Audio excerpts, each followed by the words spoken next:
రంగాపురం అనే గ్రామంలో గోవిందయ్య అనే ఒక బొమ్మల దుకాణదారుడు ఉండేవాడు. గోవిందయ్యకు 2 కొడుకులు, రామయ్య, కృష్ణయ్య. రామయ్యకు బొమ్మలు చేయడం అంటే బాగా ఇష్టం. కృష్ణయ్యకు అసలు బొమ్మలు చేయడం అంటే ఇష్టం ఉండేదే కాదు. ఎప్పుడూ చదువు చదువు అంటూ ఉండేవాడు. అలా 2 కొడుకులు పెద్దవాళ్ళయ్యేసరికి గోవిందయ్య మరణిస్తాడు. గోవిందయ్య దుకాణం పెద్ద కొడుకు రామయ్య చూసుకునేవాడు. కృష్ణయ్య మాత్రం తన చదువుని కొనసాగిస్తూ ఉండేవాడు. అన్నయ్య, నేను గురుకులానికి వెళ్తున్నాను. ఈ రోజుతో నాకిక్కడ విద్యాభ్యాసం పూర్తవుతుంది. పై చదువులకై నేను పక్క ఊరు వెళ్ళాలి. సరేరా కృష్ణయ్య, ఇదిగో నేను కూడా ఇప్పుడే దుకాణానికి వెళ్తున్నాను. సరే, నువ్వు వెళ్ళి త్వరగా వచ్చేయి అని కృష్ణయ్య రామయ్యకు చెప్పి తన గురుకులానికి బయలుదేరతాడు.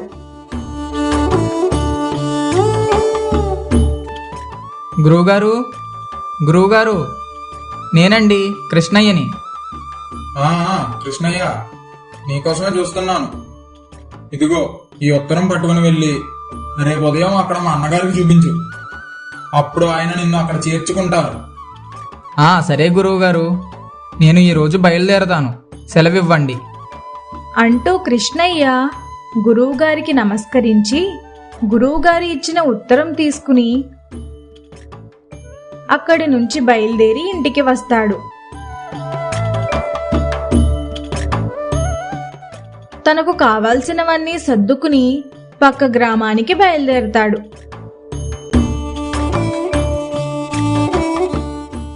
దారిలో రామయ్య దుకాణం దగ్గర ఆగి, అన్నయ్య, నేను బయలుదేరుతున్నాను. నీకు చెప్పి వెళ్దామని ఇలా వచ్చాను. సరేరా కృష్ణయ్య, జాగ్రత్తగా వెళ్ళు. అక్కడ విద్య బాగా నేర్చుకుని తిరిగిరా. నా ఆశీస్సులు ఎప్పుడూ నీతో ఉంటాయి. సరే అన్నయ్య, నువ్వు కూడా సమయానికి తింటూ ఉండు. నీ ఆరోగ్యం జాగ్రత్తగా చూసుకో.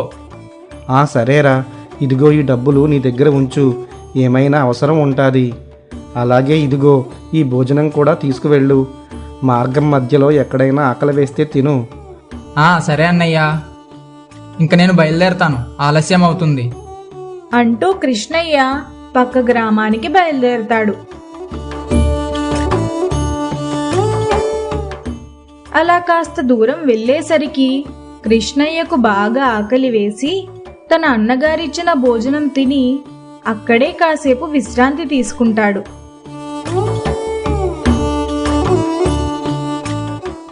మళ్ళీ తిరిగి తన ప్రయాణం మొదలు పెడతాడు. అలా కొంత దూరం నడిచేసరికి పక్క గ్రామానికి చేరుకుంటాడు. ఆ రాత్రికి అక్కడే ఒక చెట్టు నీడలో విశ్రాంతి తీసుకుని తెల్లవారగానే గురుకులానికి బయలుదేరతాడు.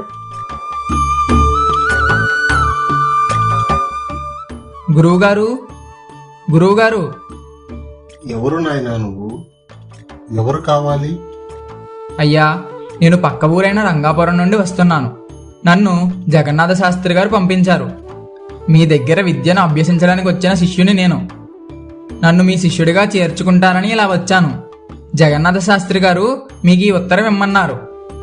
జగన్నాథ శాస్త్రి గారు ఇచ్చిన ఉత్తరం తీసుకుని గురువుగారికి ఇస్తాడు. గురువుగారు ఉత్తరం తీసుకుని చదువుతారు. ఆ ఉత్తరంలో కృష్ణయ్య చాలా తెలివైనవాడు, అలాగే బాగా చదువుతాడు అని రాసి ఉంటుంది.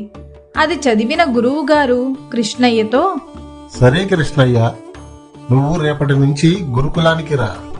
నిన్ను నా శిష్యుడి కింద అంగీకరిస్తున్నాను. చాలా సంతోషం గురువుగారు. నేను రేపటి నుంచి గురుకులానికి వస్తాను. కృష్ణయ్య గురువుగారికి నమస్కరించి అక్కడి నుంచి వెళ్ళిపోతాడు. ఉదయం కృష్ణయ్య గురుకులానికి చేరుకుంటాడు. అక్కడ చాలా మంది విద్యార్థులు విద్యను అభ్యసిస్తూ ఉంటారు. అది చూసిన కృష్ణయ్య తనలో తాను ఇలా అనుకుంటాడు, ఇక్కడ చాలా మంది విద్యార్థులు ఉన్నారు.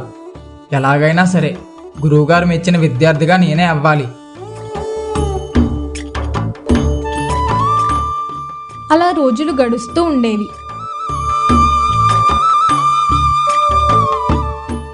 ఆ విద్యార్థులందరిలో రాఘవ అనేవాడు అందరికన్నా అన్ని రంగాల్లో ముందుండేవాడు. రాఘవ కృష్ణయ్య కన్నా చాలా తెలివైనవాడు, అలాగే చురుకైనవాడు. కృష్ణయ్యకి అది ఏమాత్రం నచ్చేది కాదు. కృష్ణయ్య రాఘవని ఎలాగైనా దారి మళ్లించాలని చాలా ప్రయత్నాలు చేస్తాడు. కానీ రాఘవ మాత్రం తన అనుకున్న దాని మీదే ఉండి ఎక్కడా దారి తప్పడు. ఒకరోజు గురువుగారు విద్యార్థులందరినీ అడవికి వెళ్ళమని అక్కడ పళ్ళు, కట్టెలు, కూరగాయలు అన్నీ తీసుకుని రమ్మని చెప్తాడు. శిష్యులందరూ అడవికి బయలుదేరుతారు. కృష్ణయ్య రాఘవతో చాలా అన్యోన్యంగా మాట్లాడుతూ చాలా స్నేహంగా ఉన్నట్లు నటిస్తాడు. అలా మాట్లాడుతూ రాఘవను పక్కదోవకు తీసుకుని వెళ్తాడు. అక్కడ రాఘవని కింద పడేసి రాయితో కొట్టబోతాడు. ఇంతలో అక్కడ ఉన్న శిష్యులు చూసి గట్టిగా అరుస్తూ అక్కడికి వస్తారు. అది చూసిన కృష్ణయ్య భయంతో అక్కడి నుంచి పారిపోతాడు. అలా పారిపోయి తన ఇంటికి వెళ్ళిపోతాడు. యారా కృష్ణయ్య, ఏమైంది? ఎందుకంత కంగారు పడుతున్నావు? అయినా ఇప్పుడు ఎందుకు వచ్చావు నువ్వు? ఏం జరిగిందిరా? ఎందుకంత కంగారు పడుతున్నావు? కృష్ణయ్య జరిగిందంతా రామయ్యకు చెప్తాడు. రామయ్య కృష్ణయ్యను ఓదార్చి ఇలా అంటాడు. సరేరా కృష్ణయ్య, అయ్యిందేదో అయిపోయింది. ఇంక నువ్వేం బాధపడకు. కొన్ని రోజులుండు, అన్నీ సర్దుకుంటాయి. నువ్వు లేచి భోజనం చేసి కాసేపు విశ్రాంతి తీసుకో. నేను ఈ లోపు దుకాణానికి వెళ్ళొస్తాను. సరే అన్నయ్య.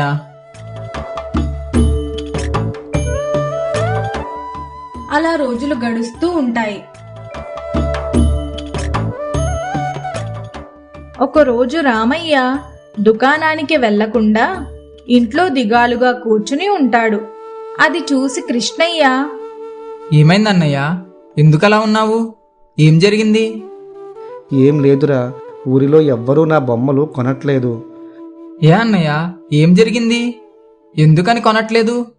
పక్క ఊరి నుండి ఒక వ్యాపారి వచ్చాడు. అతని దగ్గర బొమ్మలు నా దగ్గర కంటే బాగున్నాయి. అందుకని ఊరిలో వారందరూ అతని దగ్గర బొమ్మలు కొనడానికి మాత్రమే ఇష్టపడుతున్నారు అని రామయ్య చెప్పేసరికి కృష్ణయ్యకు ఏం చెప్పాలో అర్థం కాదు.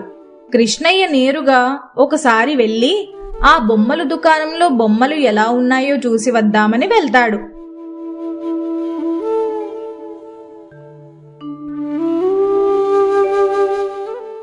ఇంతలో మార్గం మధ్యలో ఒక వ్యక్తి బొమ్మలు కొనుక్కుని అటుగా వస్తూ ఉంటాడు. ఏమండి, ఈ బొమ్మలు మీరు ఎక్కడ కొన్నారు? ఈ ఊరిలో ఒక అతను కొత్తగా బొమ్మల దుకాణం తెరిచాడు. అతని దగ్గర తీసుకున్నాను ఈ బొమ్మలు అని చెప్పి ఆ వ్యక్తి అక్కడి నుంచి వెళ్ళిపోతాడు. కృష్ణయ్య ఆ బొమ్మల దుకాణం దగ్గరకు వెళ్ళి అక్కడ బొమ్మలు చూస్తాడు. ఈయన చేసే బొమ్మలు కూడా మా అన్నయ్య చేసినట్లే ఉన్నాయి కదా, మరి ఎందుకని అందరు జనాలు ఈయన దగ్గరే కొంటున్నారు అని ఆలోచిస్తూ ఇంటికి వెళ్తాడు. ఇలా రోజులు గడుస్తూ ఉంటాయి. ఒకరోజు కృష్ణయ్య రామయ్యతో పాటు దుకాణం దగ్గరకు వెళ్తాడు. రామయ్య ఎదురుగా ఉన్న దుకాణం వైపు చూస్తూ కోపగించుకుంటూ బొమ్మలు తయారు చేస్తూ ఉంటాడు. కానీ ఆ బొమ్మలేవీ సరిగ్గా రావు. అప్పుడు కృష్ణయ్యకి తను చేసిన తప్పేమిటో అర్థమవుతుంది. వెంటనే కృష్ణయ్య గురుకులానికి బయలుదేరతాడు.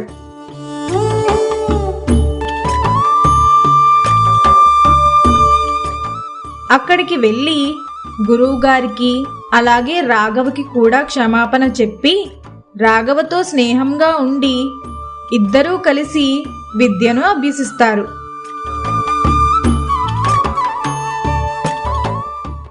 కృష్ణయ్య తన విద్యంతా పూర్తయిన తరువాత మళ్ళీ తిరిగి తన సొంత గ్రామానికి చేరుకుంటాడు.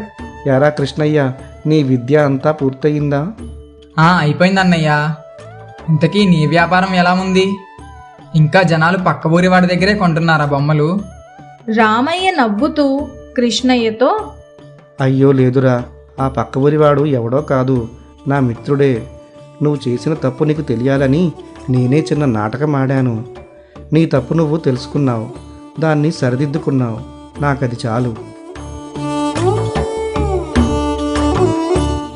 లక్ష్మీపురం అనే గ్రామంలో సోమయ్య అనసూయ అనే దంపతులు ఉండేవారు. వారికి ఒక కొడుకు, పేరు రాఘవ.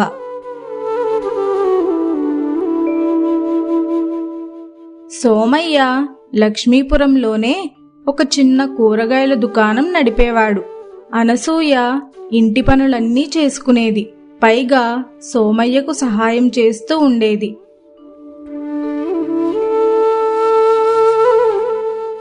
సోమయ్య అనసూయ రాఘవని మంచిగా చదివిద్దామనుకుంటారు. కానీ రాఘవకు మాత్రం చదువంటే ఏమాత్రం ఇష్టముండేదే కాదు. అనసూయ, నాకు సద్దన్నం పెట్టు, నేను తినేసి దుకాణానికి వెళ్తాను. ఇప్పటికే ఆలస్యం అయ్యింది. తెస్తున్నానండి. రాఘవ ఏడి? ఎక్కడున్నాడు? వాడింకా లేవలేదండి. ఎంత లేపినా లేవడం లేదు. ఇంకా లెక్కకపోవడం ఏమిటి? ఇవాళ బడికి వెళ్ళాలి కదా. ఉండు, నేను లేపుతాను వాణ్ణి. సోమయ్య రాఘవని నిద్ర లేపడానికి వెళ్తాడు. అరే రాఘవ, లెగింకా. ఎంతసేపు పడుకుంటావు? బడికి ఆలస్యం అవుతుంది. త్వరగా లెగిసి బడికి వెళ్ళు. అబ్బా నాన్నగారు, ఇంకాసేపు పడుకోనివ్వండి. నాకు బడికి వెళ్ళడం ఇష్టం లేదు. నేను బడికి వెళ్ళను. ఏంటి, బడికి వెళ్ళవా? నువ్వు ఈ వయసులోనే ఇలా అంటే నువ్వింక ప్రయోజకుడివి ఎలా అవుతావు? నాకు చదువు మీద ఆసక్తి లేదు. నేను మీలాగా వ్యాపారస్తుని అవ్వాలనుకుంటున్నాను. అవన్నీ నాకు తెలియదు. ముందు నువ్వు లెగిసి బడికి వెళ్ళు. నేను దుకాణం దగ్గరికి వెళ్తున్నాను అని సోమయ్య రాఘవను మందలించి తన దుకాణానికి వెళ్తాడు. కూరగాయలండి, కూరగాయలు, తాజా తాజా కూరగాయలు, రండి బాబు రండి. కూరగాయలండి, కూరగాయలు, తాజా తాజా కూరగాయలు, రండి బాబు రండి. ఏమయ్యా, ఎలా ఇస్తున్నావు కూరగాయలు? రండయ్యా రండి. ఏం కాయగూరలు కావాలి?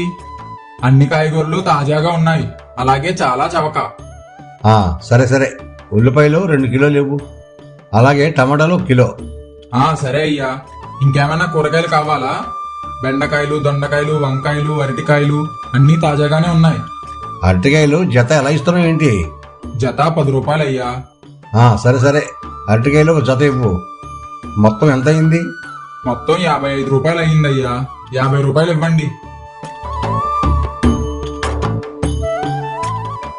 అలా సోమయ్య వ్యాపారం కొద్ది కొద్దిగా అభివృద్ధి చెందుతూ ఉండేది. అయితే కొంతకాలానికి రాఘవ కూడా పెద్దవాడవుతాడు. ఎరా రాఘవ, నీకు ఇక్కడ చదువు పూర్తయింది కదా. ఎక్కడికైనా పట్నం వెళ్ళి పై చదువులు కూడా పూర్తి చేయి. మంచి ఉద్యోగం వస్తుంది. నేనే పై చదువులకి వెళ్ళను. నాకు చదువంటే అస్సలు ఆసక్తి లేదు. ఏదో మీరు చెప్పారు గనక ఇక్కడ దాకా అన్నా చదివాను. నేను ఇప్పటి నుంచి వ్యాపారం చేస్తాను. అదేమిట్రా అలా అంటావు? నువ్వు ఇంకొంచెం చదివితే నీకు మంచి ఉద్యోగం వస్తుంది. అప్పుడు నువ్వు సుఖంగా ఉండవచ్చు. ఉద్యోగం చేస్తేనే సుఖంగా ఉండగలమా? వ్యాపారం చేస్తూ కూడా సుఖంగా ఉండవచ్చు. ఇంతకాలం మనం లేమా ఏంటి? సరే, అలాగైతే మన కూరగాయల దుకాణం చూసుకో. లేదు లేదు, నేను సొంతంగా ఏదైనా వ్యాపారం పెడతాను. ఏం వ్యాపారం పెడతావు? నేను పట్నం నుంచి బట్టలు తెచ్చి ఇక్కడ మన గ్రామంలో అమ్ముతాను. ఇప్పటి వరకు ఆ వ్యాపారం ఎవ్వరూ ఇక్కడ పెట్టలేదు, కాబట్టి బాగా సాగుతుంది. కానీ నాకు కొంత డబ్బు సహాయం కావాలి. నీ ఆలోచన బానే ఉంది, కానీ నువ్వు కష్టపడకుండా ఫలితం రాదు. నీకు వ్యాపారం మొదలు పెట్టడానికి కావాల్సిన డబ్బులు నేను ఇస్తాను. సోమయ్య రాఘవకి డబ్బులు ఇస్తాడు. రాఘవ ఆలస్యం చేయకుండా వెంటనే పట్టణానికి వెళ్ళి బట్టలు కొని తిరిగి తన గ్రామానికి చేరుకుంటాడు.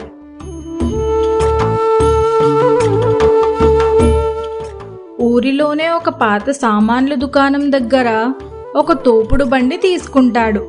దానికి మంచిగా రంగులు వేసి కొన్న బట్టలన్నీ ఆ తోపుడు బండి మీద పెట్టుకుని ఊరంతా తిరుగుతూ అమ్ముతూ ఉండేవాడు. రండి బాబు రండి, రండమ్మా రండి, కొత్తగా వచ్చిన బట్టలు చూడండి. చూసేవాళ్ళు కళ్ళు తిప్పుకోలేరు. చద్దరులు, చీరలు, టీషర్ట్లు, షర్ట్లు అన్నీ తక్కువ ధరకే. ఒక్కసారి చూసుకోండి తమ్ముడు. కొత్తగా వచ్చిన డిజైన్లు, పట్టు చీరలు లుక్ ఉన్న కాటన్ చీరలు తీసుకెళ్ళండి. ఇంకెందుకు ఆలస్యం? తీసుకుంటే ఒక షర్ట్ ఫ్రీ, కేవలం ఈ రోజే ఆఫర్. ఊరిలో వారంతా ఆ బట్టలు ఆకర్షణీయంగా ఉండడంతో అందరూ ఎగబడి రాఘవ దగ్గరే బట్టలు కొనేవారు. దాంతో రాఘవకి మంచి లాభాలే వచ్చేయి.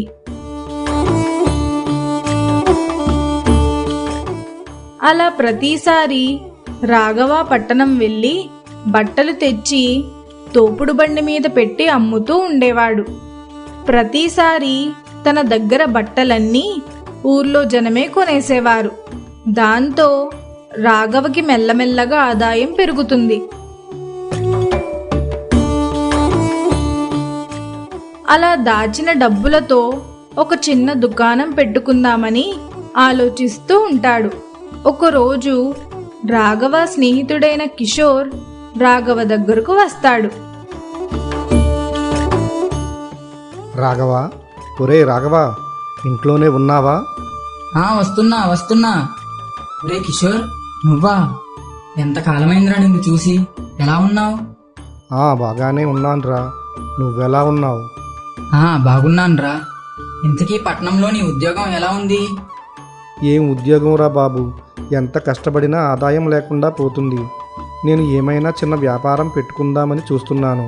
కానీ వ్యాపారం ఎలా చెయ్యాలి అన్నది నాకు ఏమీ తెలియదు. సర్లే గాని, ఇంతకీ నువ్వేం చేస్తున్నావు? నేను బట్టల వ్యాపారం చేస్తున్నానురా. పట్నంలో బట్టలు కొని ఊరికి తెచ్చి అమ్ముతున్నాను. దాంతో వచ్చిన లాభంతో ఏదైనా దుకాణం పెడదాం అనుకుంటున్నాను. ఓ అవునా, నీ ఆలోచన చాలా బాగుంది. నువ్వు సరే అంటే మనిద్దరం కలిసి ఈ ఊర్లోనే ఒక దుకాణం తెరుద్దాం. నువ్వేమంటావు? నీ ఆలోచన కూడా బాగుందిరా. నువ్వన్నట్లే చేద్దాం. అలా ఇద్దరూ మాట్లాడుకుంటూ ఉంటారు. కొంతకాలానికి అదే ఊరిలో వాళ్ళిద్దరూ ఒక చిన్న దుకాణం మొదలు పెడతారు. ఆ దుకాణంలో రాఘవ కష్టపడి వ్యాపారం చేసి ఆ వ్యాపారాన్ని అభివృద్ధి చేస్తూ ఉండేవాడు. కానీ కిషోర్ మాత్రం ఏ పని చెయ్యకుండా అస్తమాను బయట తిరుగుతూ ఉండేవాడు. అలా కొన్ని రోజులు గడుస్తూ ఉంటాయి. ఒకరోజు కిషోర్ రాఘవతో, ఒరే రాఘవ, మన ఇద్దరం ఈ దుకాణం తెరిచాం గాని దీని దస్తావేజులు మాత్రం చేయించలేదు. నేను పట్నంలో నాకు తెలిసిన మిత్రుడితో ఈ దస్తావేజులు చేయించాను. దీనిలో మన ఇద్దరి సంతకాలు కావాలి. సరేరా, మంచి పని చేశావు. దస్తావేజులు ఖచ్చితంగా ఉండాలి అని దస్తావేజుల మీద సంతకం చేస్తాడు. కిషోర్ ఆ కాగితాలలో వ్యాపారంలో రాఘవకి ఏమాత్రం సంబంధం లేదని, ఆ వ్యాపారమంతా తనదేనని రాయించుకుంటాడు. కానీ రాఘవ కిషోర్ని గుడ్డిగా నమ్మి ఆ దస్తావేజుల మీద సంతకం పెడతాడు. అలా రోజులు గడుస్తూ ఉంటాయి. ఒకరోజు కిషోర్ రాఘవతో, ఒరే రాఘవ, నువ్వు ఈ మధ్యన సరిగ్గా పనిచేయట్లేదురా. కాబట్టి నిన్ను ఉద్యోగంలో నుంచి తీసేస్తున్నా. ఉద్యోగం ఏమిటిరా? ఇది మనిద్దరం కలిసి పెట్టుకున్న దుకాణం కదా. నువ్వు నన్ను తీసేయడం ఏమిటి? ఈ వ్యాపారం మీద నీకెంత హక్కు ఉందో నాకు అంతే ఉంది. పైగా ఈ వ్యాపారంలో నీకన్నా నేనే ఎక్కువ కష్టపడ్డా. ఏమిటి, నువ్వే ఎక్కువ కష్టపడ్డావా? అయినా ఈ దుకాణం నాది. కావాలంటే ఈ దస్తావేజులు చూడు. ఈ దుకాణం నా పేరు మీదే ఉంది అని వాళ్ళిద్దరూ గొడవ పడుతూ ఉంటారు. అది ఊర్లో ఉన్న జనమంతా చూస్తూ ఉంటారు. ఇంతలో కిషోర్ తన నాటకం మొదలు పెడతాడు. అయ్యా, మీరే చూడండి, ఈ దుకాణం తాలూకా దస్తావేజులు నా పేరు మీదే ఉన్నాయి. కాబట్టి ఈ దుకాణం నాదే అవుతుంది కదా.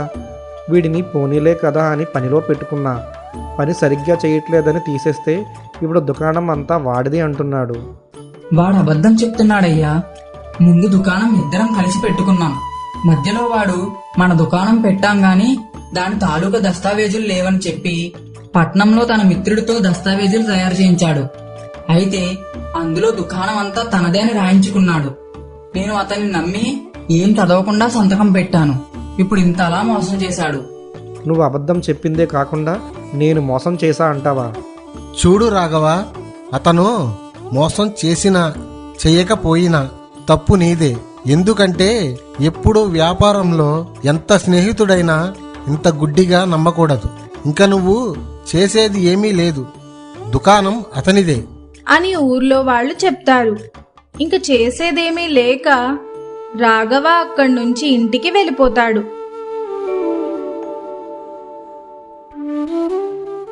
రాఘవ ఇంట్లో దిగాలుగా కూర్చుని ఉంటాడు. అది చూసిన సోమయ్య, చూడు రాఘవ, ఇప్పుడు నువ్వు బాధపడి ఏం లాభం లేదు. అవ్వాల్సిందంతా అయిపోయింది. పోయిన దాని గురించి బాధపడకుండా ఇది ఒక గుణపాఠంగా తీసుకొని నువ్వు ఎక్కడ తప్పు చేశావో తెలుసుకొని మళ్ళీ ఆ తప్పు చేయకుండా చూసుకో. నన్ను క్షమించండి నాన్నగారు. మీరు చెప్పినట్లే నేను చదువుకొని ఉంటే ఈ రోజు ఈ పరిస్థితి వచ్చేదే కాదు. సరేలేరా, ఇప్పుడు అవన్నీ అనుకుని ఏం లాభం? ఇప్పుడు నువ్వేం చెయ్యాలో అది ఆలోచించు. ఇప్పుడు ఏం చెయ్యాలన్నా డబ్బులు కావాలి. కానీ నేను సంపాదించిందంతా దుకాణానికే పెట్టేశాను. ఇప్పుడు ఏం చెయ్యాలో నాకు అర్థం కావట్లేదు. సరే, ఇప్పుడైతే మన దుకాణం చూసుకో. కాస్త డబ్బులు సమకూరాక నీకు నచ్చిన వ్యాపారం చేద్దువు గాని. సరే నాన్నగారు. అప్పటి నుంచి రాఘవ సోమయ్య దుకాణం చూసుకుంటూ సోమయ్య దగ్గర వ్యాపార లక్షణాలు నేర్చుకుంటూ ఉండేవాడు. అలా తమ దుకాణంలోనే కష్టపడి వ్యాపారం అభివృద్ధి చేసుకుంటూ సంతోషంగా జీవనం గడిపేవాడు.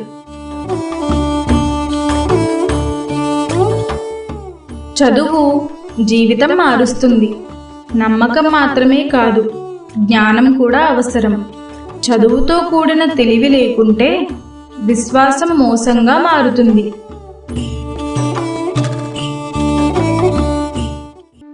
బసవపురం అనే గ్రామంలో రామచంద్రయ్య ధనలక్ష్మి అనే దంపతులు ఉండేవారు. ఆ ఊరిలో రామచంద్రయ్య చాలా పెద్ద వ్యాపారస్తుడు. అతను ధాన్యం కొనడం, అమ్మడం, అలాగే పత్తి వ్యాపారం, ఇంకా అతనికి కొబ్బరి తోటలు కూడా ఉన్నాయి. రామచంద్రయ్య అవన్నిటినీ చూసుకోవడానికి ఒక గుమాస్తాను పెట్టుకుంటాడు. అతని పేరు గోపన్న. రామచంద్రయ్య ఎప్పుడూ ఎవరినీ మోసం చేసేవాడు కాదు. తన వ్యాపారం తనే చూసుకునేవాడు. అలాగే ఊరిలో వారికి ఏవైనా సమస్యలు వస్తే సహాయం చేస్తూ ఉండేవాడు. గోపన్న కూడా రామచంద్రయ్య పట్ల అంతే నమ్మకంగా ఉండేవాడు.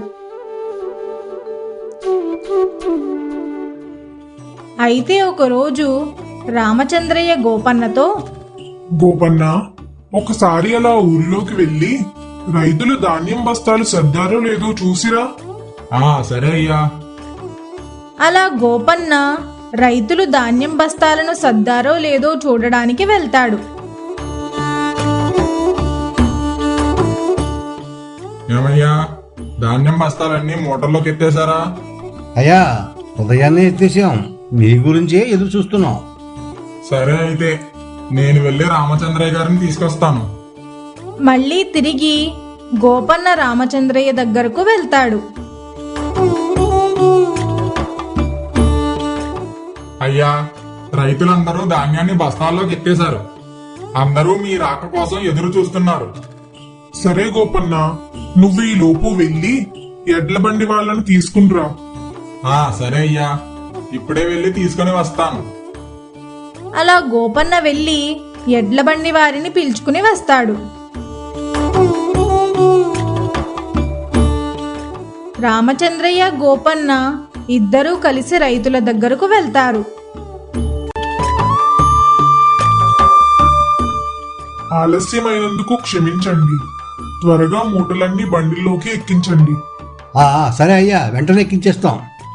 రైతులు ధాన్యం మూటలన్నిటినీ బండిలోకి ఎక్కిస్తారు. రామచంద్రయ్య వాటికి మంచి ధర కట్టి ఆ డబ్బులన్నీ రైతులకి ఇస్తాడు. గోపన్న, నువ్వు ఈ ఎడ్ల బండిని పట్టణంలోకి తీసుకుని వెళ్ళి అక్కడ దుకాణం వాళ్ళకి వేసిరా. సరే అయ్యా. అందరికీ లెక్క చెప్పు. అలాగే వెళ్లే దారిలో పత్తి బస్తాలు కూడా ఉన్నాయి, అవి కూడా తీసుకుని వెళ్ళు. నేను కొబ్బరి తోటకు వెళ్తాను, అక్కడ కొబ్బరికాయలు తినిపించాలి. సరే అయ్యా, నేను ఇంక బయలుదేరతాను.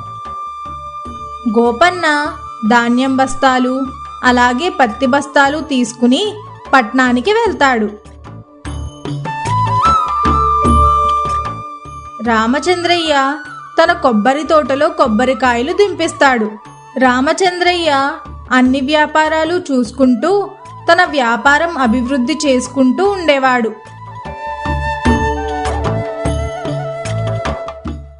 అలా కొన్ని సంవత్సరాలకి రామచంద్రయ్యకు ధనలక్ష్మికి కొడుకు పుడతాడు. కొడుకు పుట్టిన సంతోషంతో రామచంద్రయ్య ఊరిలో వాళ్ళందరికీ భోజనం పెడదాం అనుకుంటాడు.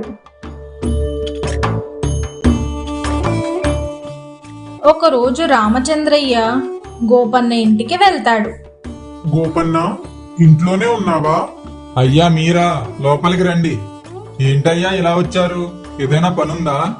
పనేమీ లేదు గోపన్న, నాకు కొడుకు పుట్టాడు, ఆ విషయం చెప్దామని వచ్చాను.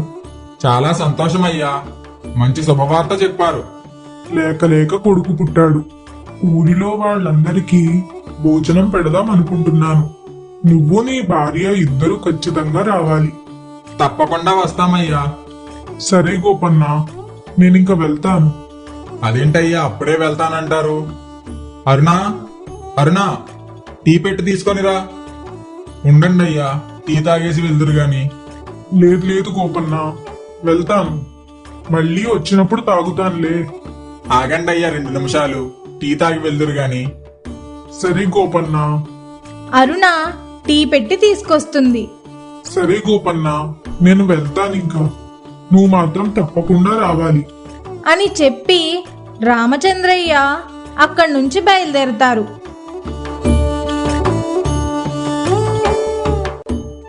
రామచంద్రయ్య ఊరిలో వాళ్ళందరినీ పిలిచి అంగరంగ వైభవంగా తన కుమారుడు పుట్టాడని వేడుకలు జరిపిస్తాడు.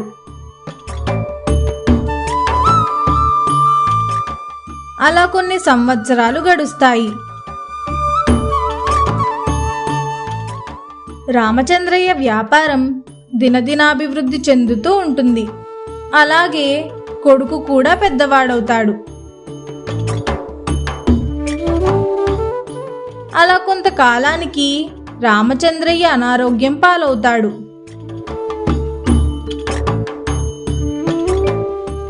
విజయ్, ఒరే విజయ్, ఒకసారి ఇలా రారా, నీతో కొంచెం మాట్లాడాలి. చెప్పండి నాన్నగారు. మరేమీ లేదురా, నా ఆరోగ్యం బాగోలేదు కదా, ఇంకా ఎన్ని రోజులుంటానో తెలియదు. నేను చనిపోయాక నీవే ఇంటి బాధ్యతలన్నీ తీసుకోవాలి. అలా మాట్లాడకండి నాన్నగారు, మీకేమీ కాదు, మీరు త్వరలోనే కోలుకుంటారు. నాకలా అనిపించడం లేదురా. ఇక నుంచి నువ్వే మన కుటుంబాన్ని చూసుకోవాలి. అలాగే మన వ్యాపారాలన్నీ నువ్వే దగ్గరుండి చూసుకోవాలి. గోపన్న నీకు సహాయంగా ఉంటాడు. సరే నాన్నగారు. ఒకసారి వెళ్లి గోపన్నను తీసుకునిరా, గోపన్నతో కాస్త మాట్లాడాలి. సరే నాన్నగారు. విజయ్ అక్కడి నుంచి వెళ్ళి గోపన్నను తీసుకుని రామచంద్రయ్య దగ్గరకు వస్తాడు. నాన్నగారు, గోపన్నని తీసుకుని వచ్చాను.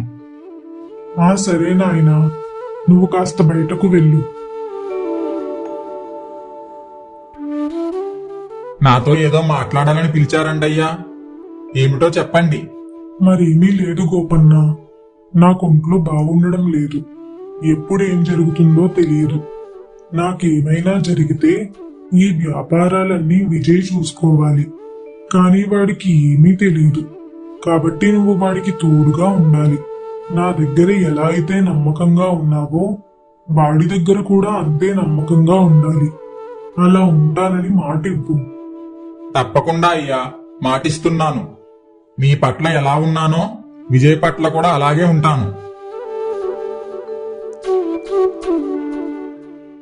అలా కొన్ని రోజులు గడుస్తాయి. రామచంద్రయ్య మరణిస్తాడు. అప్పటి నుంచి రామచంద్రయ్య వ్యాపారాలన్నీ తన కొడుకు విజయ్ చూసుకునేవాడు.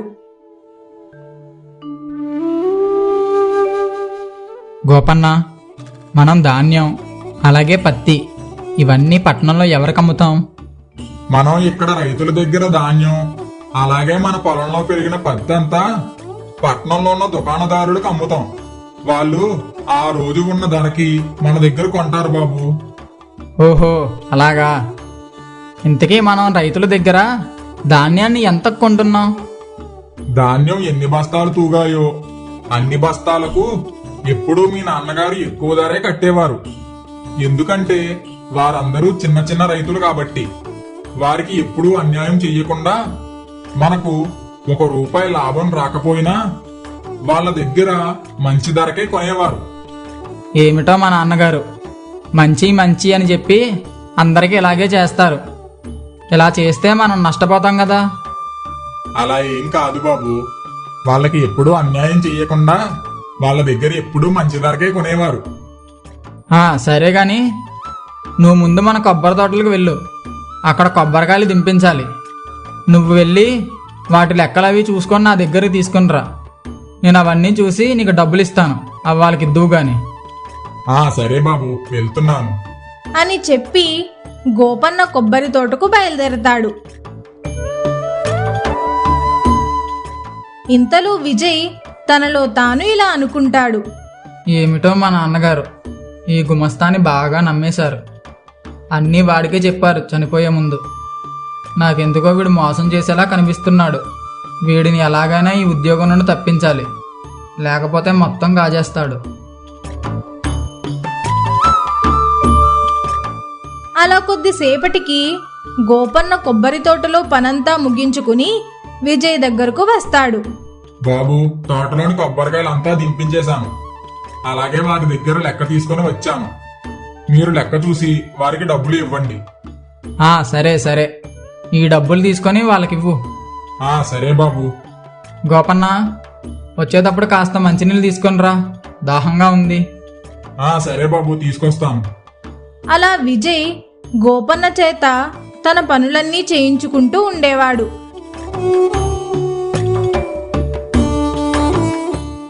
ఒకరోజు విజయ్ గోపన్నతో, గోపన్న, ఒకసారి ఈ నెల కొబ్బరి తోటవి, పత్తి పంటవి, అలాగే ధాన్యం బస్తాలవి లెక్కలు తీసుకొనిరా, చూడాలి. తెస్తున్నా బాబు. అలా గోపన్న వెళ్ళి లెక్కల పుస్తకం తెస్తాడు. ఇదిగోండి లెక్కల పుస్తకం. ఆ పుస్తకం ఆడు పెట్టు. ఈ చీటీలో ఉన్న సరుకులన్నీ తీసుకొని మా ఇంటికాడ ఇచ్చేసిరా. దుకాణం వాడిని లెక్క రాసి పంపించమను. వాడికి డబ్బులు నేను ఇస్తాను. సరే బాబు. విజయ్ గోపన్నతో ఇంటి పనులు, బయట పనులు చేయించుకుంటూ ఉండేవాడు. కానీ రామచంద్రయ్యకు ఇచ్చిన మాట ప్రకారం గోపన్న విజయ్ మాట వింటూ ఉండేవాడు.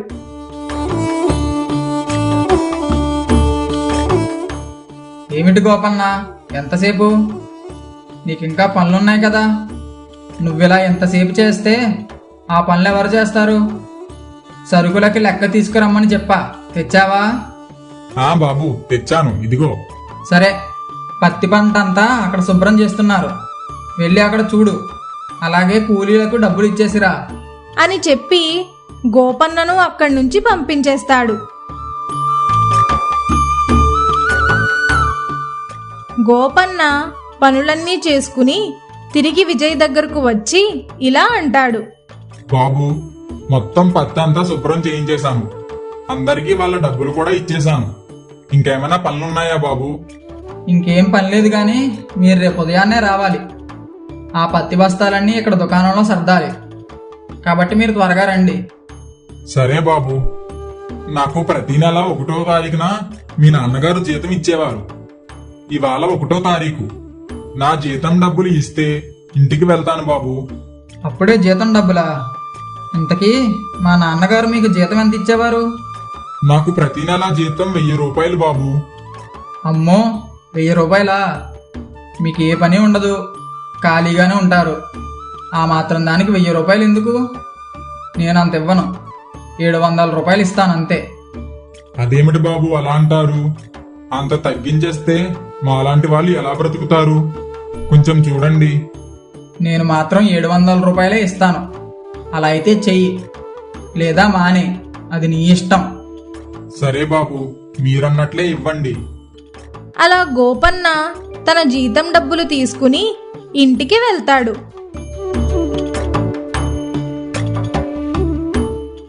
అలా కొన్ని రోజులు గడుస్తూ ఉంటాయి.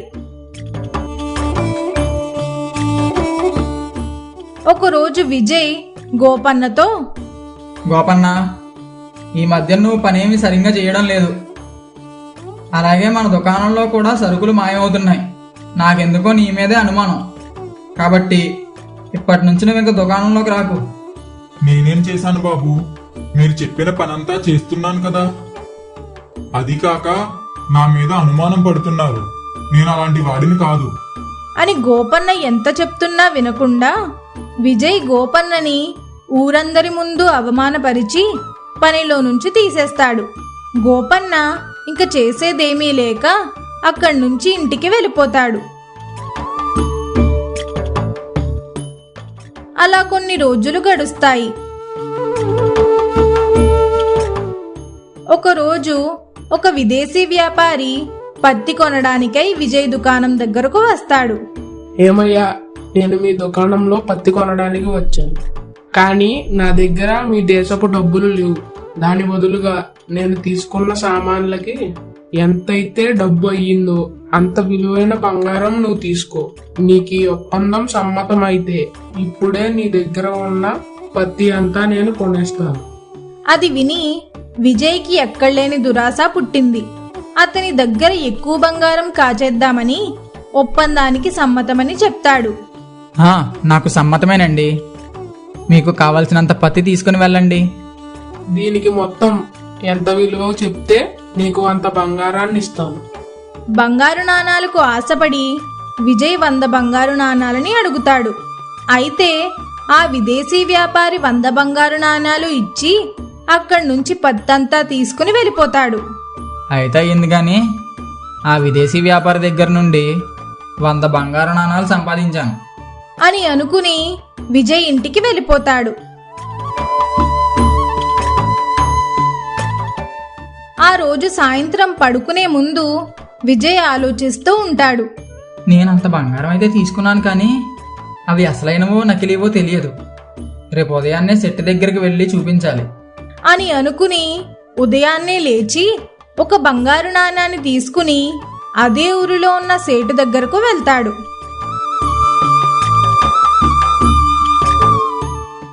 ఏమండి, ఈ బంగారు నాణం అసలేందో కాదో చెప్పండి. ఇది బంగారం కాదు, బంగారం పోత అంతే. ఇది ఒక ఇత్తడి నాణ్యం అని సేటు చెప్పగానే విజయ్కి దుఃఖం తన్నుకుంటూ వస్తుంది. ఇంక చేసేదేమీ లేక ఇంటికి వెళ్ళిపోతాడు. విజయ్ బాధగా ఉండడం చూసిన ధనలక్ష్మి, ఏమైంది నాయనా, ఎందుకు అంత దిగాలుగా ఉన్నావు? ఏమీ లేదమ్మా. నిన్న మన దుకాణానికి ఒక విదేశీ వ్యాపారి వచ్చాడు. అతను మన దగ్గర ఉన్న పత్తి అంతా తీసుకొని డబ్బు బంగారు నాణం రూపంలో ఇచ్చాడు. కానీ తీరా చూస్తే అవి ఇత్తడి నాణాలు.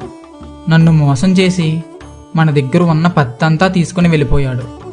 ఇలాంటి సమయంలో గోపన్న ఉండి ఉంటే నువ్వు ఇలా మోసపోయేవాడివే కాదు. ఇప్పుడు బాధపడినా ఇంకేం ప్రయోజనము లేదు.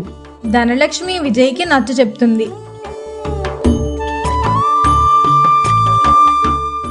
అదే సమయంలో గోపన్న కొడుకు సురేష్ గోపన్నతో, నాన్న, ఆ విజయ్ మిమ్మల్ని ఎంత అవమానించాడు. నేను వాడిని మోసం చేసి వాడికి బంగారు నాణాలని చెప్పి ఇత్తడి నాణాలు అంటగట్టి వాడి దగ్గరున్న పత్తంతా పట్టుకుని వచ్చేశాను. లేకపోతే మిమ్మల్ని అవమానిస్తాడా? సరైన గుణపాఠమే నేర్పాను వాడికి. అది విన్న గోపన్న సురేష్తో, ఎంత పని చేసావురా సురేష్. ఎన్నాళ్ళు అతని దగ్గర పనిచేసింది ఆయన తండ్రి రామచంద్రయ్య గారి ముఖం చూసి. మానేయాలనుకుంటే ఎప్పుడూ మానేసేవాణ్ణి. కాని రామచంద్రయ్య గారు తన కొడుకు బాధ్యతను నాకు అప్పగించారు. నా మీద ఎంత నమ్మకం ఉంటే నాకు అప్పగించుంటారు. అందుకనే అతను ఎన్నన్నా సహించాను. ఎప్పుడూ విజయ్ని పన్నెత్తి మాట అనలేదు. ఇప్పుడు నువ్వు వాడిని మోసం చేశాను అంటున్నావు. నువ్వు తనని కాదు మోసం చేసింది, నన్ను. అలాగే నేనిచ్చిన మాటని నన్ను అడగకుండా ఎందుకు చేశావురా ఇలాంటి పని? ఇంకెప్పుడు ఇలాంటి పనులు చెయ్యకు. పద, ఆ పత్తంతా పట్టుకొని నడువు. గోపన్న తన కొడుకుని తీసుకుని విజయ్ ఇంటికి వస్తాడు.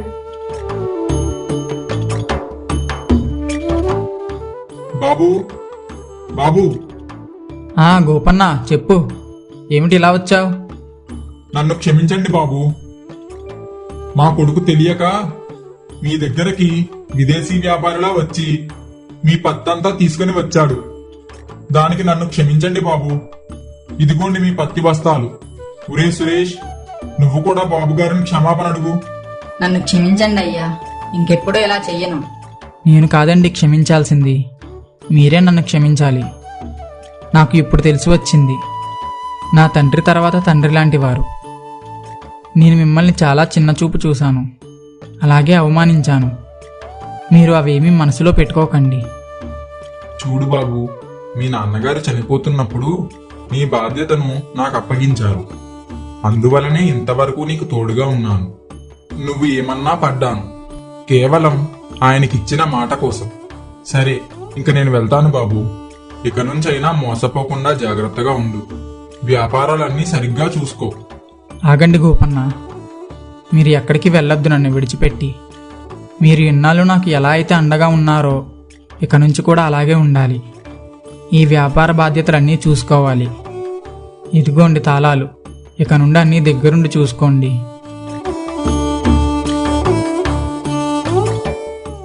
గోపన్న మళ్ళీ వ్యాపార బాధ్యతలన్నీ తీసుకుంటాడు. విజయ్ తాళాలన్నీ గోపన్నకు ఇస్తాడు. అప్పటి నుంచి గోపన్న వ్యాపార బాధ్యతలన్నీ తీసుకుని విజయ్కి తోడుగా ఉంటాడు. అలాగే సురేష్ విజయ్ పనిలో సహాయం చేస్తూ ఉండేవాడు. మా వీడియో గనుక మీకు నచ్చినట్లయితే లైక్ చేయండి, షేర్ చేయండి, కామెంట్ చేయండి. మరిన్ని మంచి కథల కోసం మా ఛానల్ని సబ్స్క్రైబ్ చేసుకోండి.